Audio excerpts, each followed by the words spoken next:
KPBS On Demand is supported by UC San Diego's Art Power, presenting cellist Joshua Roman, performing from his album Immunity, alongside music by J.S. Bach and more. Sunday, June 22nd at UC San Diego's Epstein Family Amphitheater. Reserve your tickets at artpower.ucsd.edu.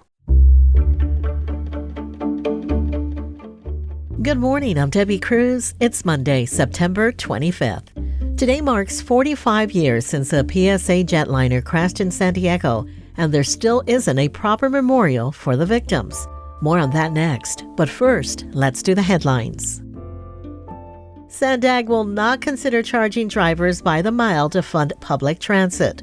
Board members on Friday voted to keep that policy out of future transportation plans. But they still face the daunting task of raising billions in new funding to improve public transit and reduce driving. If SANDAG board members can't agree on a transportation plan that meets state climate targets, they could lose access to billions of dollars in transportation funding. The Government Accountability Office found unsafe conditions in military barracks across the country and concluded the Pentagon isn't doing enough about it. Problems include broken fire systems, mold, and pests. Inspectors toured facilities at 10 bases, including 4 in San Diego. Camp Pendleton, the Marine Corps Recruit Depot, and naval bases San Diego and Coronado. But the report does not say which installations had problems, only that 7 of the 10 visited had barracks needing improvements. KPBS military reporter Andrew Dyer asked the Navy about the report's findings. Navy Region Southwest says San Diego sailors rate local barracks highly and that sailors aren't assigned to rooms that aren't up to standards. The GAO report includes photos from a privately run San Diego barracks and says sailors told them they're satisfied with their living conditions. Local Marines did not respond to questions about the report. School is back in session for students at UCSD. Their fall quarter begins today. According to reporting by the San Diego Union Tribune, the university is expecting more than 42,000 students this fall. That is the largest number of students in the school's history. Coming up, we hear the personal stories from the day a PSA jetliner crashed in San Diego and the demands to finally place a memorial. None of us have a place to grieve. There's no cemetery. There's no headstone that I can say, this is where I can pay my respects. More on that story just after the break. KPBS On Demand is supported by UC San Diego's Art Power, presenting cellist Joshua Roman, performing from his album Immunity, alongside music by J.S. Bach and more. Sunday, June 22nd at UC San Diego's Epstein Family Amphitheater. Reserve your tickets at artpower.ucsd.edu.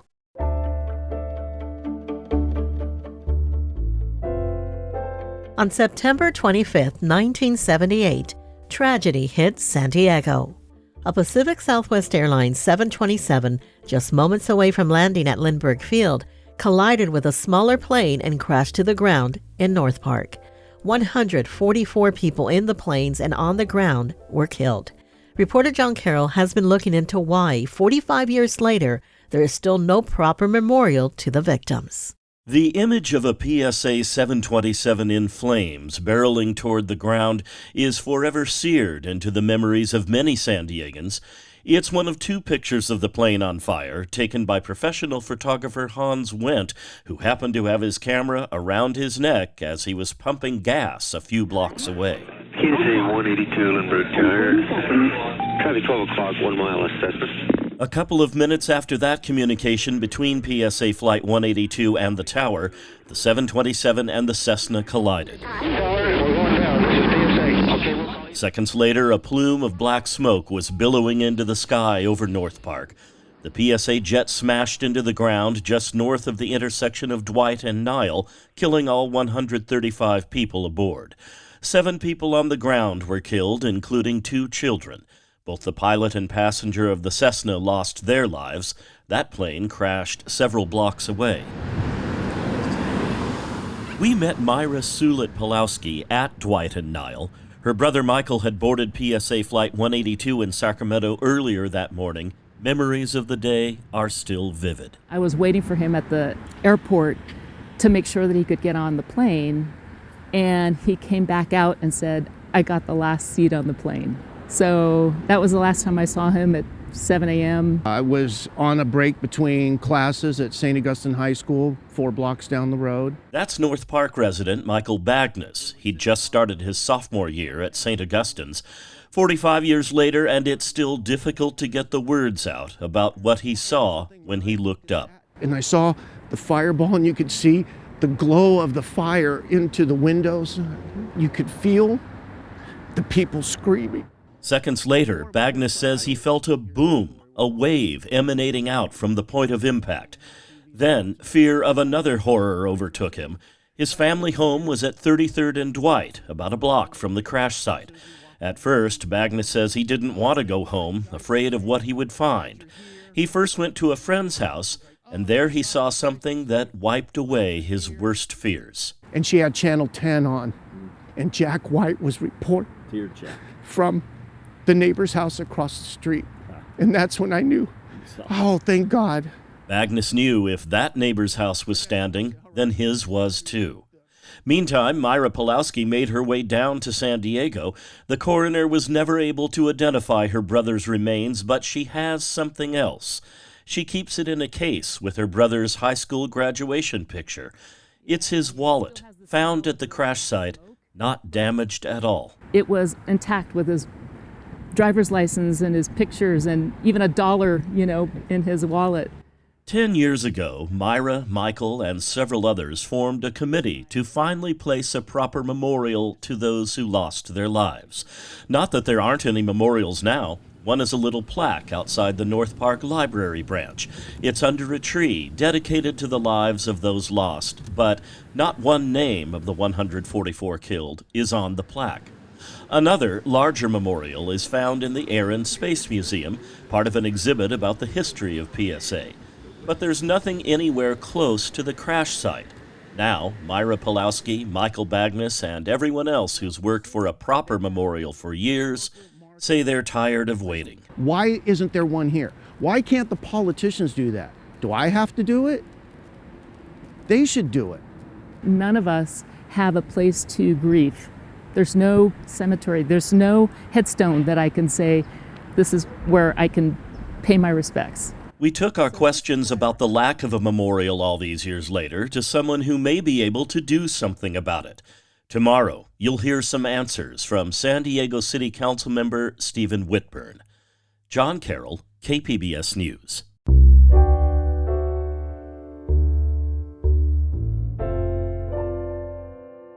A single student's protest has prompted an international wave of support in the fight against a controversial ban on flags in Temecula schools.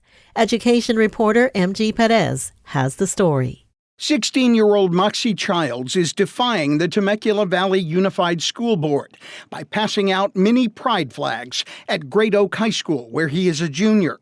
Childs is also transgender and opposes the school board's recent ban on the display of any flags on campus other than the American and California flags. Holding flags is different from displaying them, because displaying implies they stay in one place and all the flags are being carried around by different people, so they cannot hand out discipline for the carrying around of these flags. He used his own money to initially pass out 200 rainbow flags.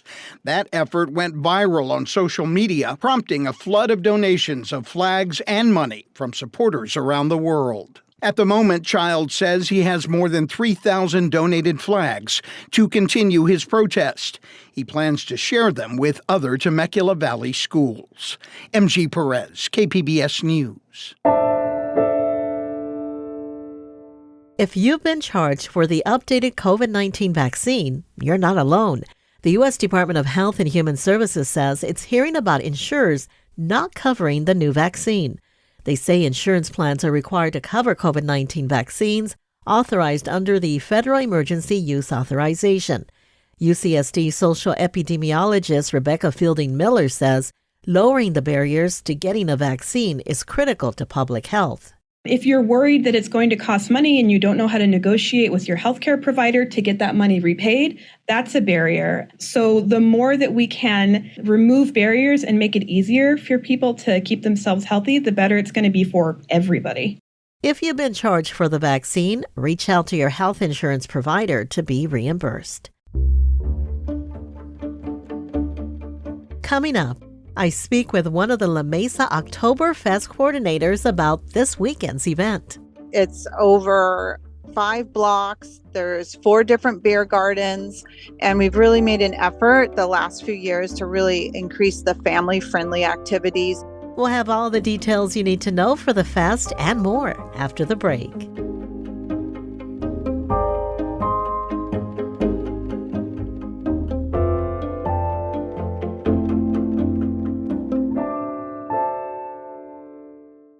KPBS On Demand is supported by Latino Legacy Foundation, presenting their Storyteller series, Reach for the Stars with Ellen Ochoa, the first Latina astronaut, former NASA director, and San Diego native, Sunday, June 29th.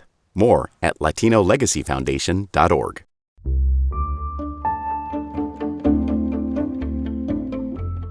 A biology lab at SDSU is using a NASA grant to create guacamole for astronauts.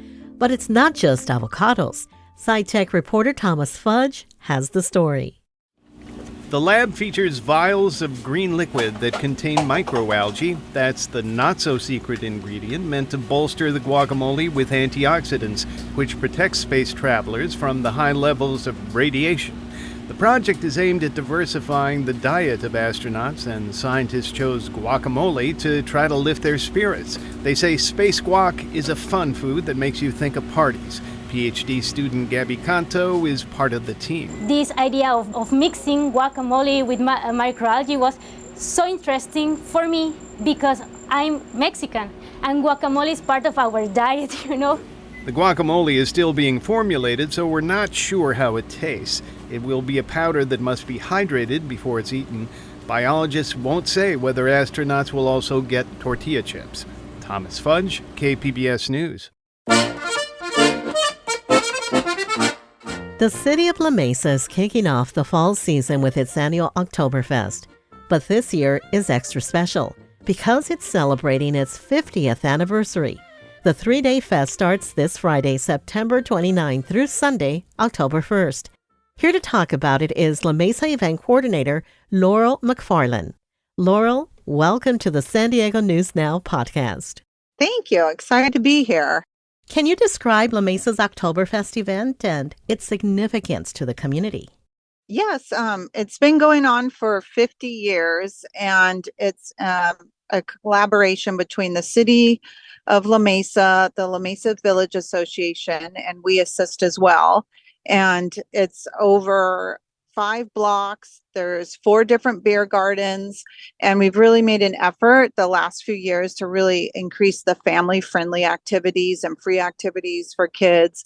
We also have this really fun dash hound area where we do dash hound races, and we also have races for the dogs that want to be a dash hound. So, and all the beer gardens are open to all ages, so you can hang out with your family, have a great beer, also listen to amazing music, play games. So there's something for everyone. Can you tell me how things have changed or evolved over the last 50 years? Yeah, so it just started out as kind of a small beer garden in a parking lot and a few vendors. And through the years, it's grown now to where it has 4 beer gardens. One is actually a traditional sit-down beer hall like you'd see in Munich, where the waitresses come out and they serve you and they bring your food and your beer.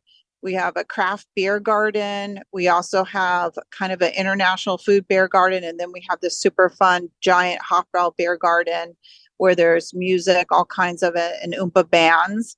And we have this huge kids area. We're bringing in a 100-foot slide this year for the kids. We also have strongman games, so Gukluck games, so you get to compete with other people on strongman games. So, and on top of that, there's 150 booths with all kinds of unique crafts, food. So there's really just a fun event for everyone to come, and it's free. So it's really grown into have all these different kind of unique activities within the big event. And speaking about activities, any special activities this year to celebrate the milestone? Yeah, so we have added merchandise this year, 50th anniversary merchandise. So we have that. We've added more games with where you win custom medals. We have Stein holding, we have musical chairs, we have chicken hop dance, we have yodeling, and all these fun games in between the bands where you get to win a commemorative medal. So we've just tried to interact a lot more activities this year. We also have added a dance square, so kids can come and dance and hang out and learn different things like hula hooping, the fun chicken dance. And then we've also added the dash hound races because we had a lot of dogs who weren't dash hounds wanting to participate in the races in the past. So we added in a couple races for those who want to be a dash hound. And is the event pet friendly? Oh, yes. We're super pet friendly. We have a whole dash hound village dedicated to all pets. The pets are allowed all over the events into all spaces. So we just ask that you have them on a leash and that, you be mindful of other pets and people. But we love having the furry friends down at Oktoberfest. They're just as welcome. That's awesome. This year's event is the third year back since going virtual during the pandemic. Do you feel the turnout is back to pre-pandemic levels? Yeah, I feel like it's back to pre-pandemic levels and kind of even more because people are excited to get out and experience things as well. So last year it felt like it was back to normal, and this year with the 50th anniversary, we're really expecting, a lot of great crowds and a lot of people when they're there, they're, now they're like, oh, I went to this when I was a child and now I'm bringing my family. So we're hoping people will come back, especially who were there when a child, and come back to the 50th and celebrate from when they were here with their families as well. Great tradition. With the start of fall, we began to see an increase in flu and COVID cases. Any precautionary measures in place at this year's event? Yes, we've been doing this since the pandemic. We have a lot of hand sanitizers that are just spread throughout the event. So we encourage people to, wash their hands. If we also have signs that if you're sick and you're not feeling well, to please stay home. And we also have additional restrooms. So, and we have a clean team we've been implementing ever since, that wipes down surfaces, that goes through the event, that makes sure things are wiped down and safe for people. So we've been doing that ever since because it's just, it's good measures for events. So we've been continuing that practice. You did mention it's a free event. Any tickets that we need to buy for anything? Any VIP tickets that are available? Yeah, so we have a fun VIP program for the beer garden. So it's like a fast pass. It starts everywhere from $10, and that just gets you a fast pass into all the beer gardens. Or you can go up to $45, and that includes either an alpine hat, a flower crown, a chicken hat, a 24-ounce commemorative stein, and 2 beers as well. So we have a bunch of variety of different packages. We also have fun packages for kids where it includes like $15. It includes a chicken hat, a couple root beers or waters, and a fast pass. So there's some VIP upgrades if you like as well. All right, very good. Anything we haven't covered that you'd like to add, Laurel? No, just make sure to come, dress up. We love it when people dress up and enjoy themselves. You can also, if you don't want to do the 50th anniversary stein and you have a stein at home that you got from Germany or your family, bring it down. We'll fill it up too, but we're just excited to see everyone there. I've been speaking with La Mesa event coordinator Laurel McFarland. Laurel, thank you for joining me on the San Diego News Now podcast. I wish you a big success with the festival. Thank you. We really appreciate it. And thank you for your time. That's it for the podcast today. As always, you can find more San Diego news online at kpbs.org. I'm Debbie Cruz. Some of my colleagues will be filling in for me on the podcast the next couple of weeks while I take a vacation with family. As always, thanks for listening and have a great Monday.